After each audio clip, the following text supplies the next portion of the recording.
Le Technopark a fêté ses 20 ans il y a quelques mois et le bilan est plus que positif puisque durant ces 2 décennies, nous avons pu accompagner plus de 3000 startups, donc je parle du réseau Technopark, avec 1400 en accompagnement direct par la société de gestion du Technopark MITC. Aujourd'hui, nous gérons 5 sites dans différentes régions, Casablanca, Rabat, Tanger, Agadir, en plus de la cité de l'innovation.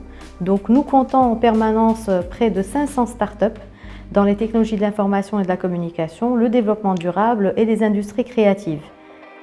Ce qui est important aujourd'hui et ce qu'apporte vraiment le Technopark, c'est l'accompagnement, ce qui permet de l'entreprise, une fois qu'elle s'installe au Technopark et après avoir parcouru 5 années, de se développer, d'être plus mature pour quitter le Technopark et laisser la place à d'autres personnes.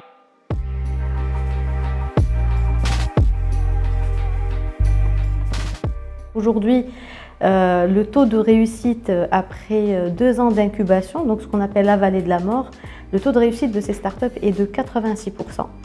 Le taux d'échec est très faible et puis 14%, soit elles se repositionnent sur d'autres projets, soit elles intègrent le salariat et des fois même au niveau du Technopark avec d'autres startups.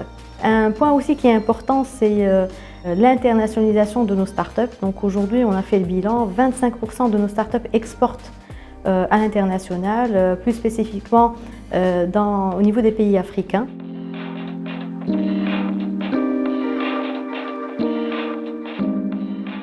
Après 2 décennies, le Technopark met en œuvre une nouvelle feuille de route stratégique qui repositionne le Technopark sur l'offre d'accompagnement.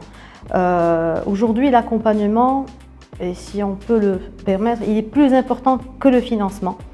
On peut des fois doter une start-up du financement nécessaire, mais si elle n'est pas accompagnée, si elle n'est pas mentorée, si elle n'est pas vraiment coachée par des experts, ce financement ne servira à rien. Donc l'offre accompagnement du Technopark se veut être plus large, encore plus attractive et plus accessible à toutes les startups et selon le stade du développement de chacune d'entre elles. Donc aujourd'hui, le Technopark concentre son accompagnement sur 4 axes: l'accès au financement, l'accès au marché, l'accès aux compétences et à la formation et l'accès à l'innovation.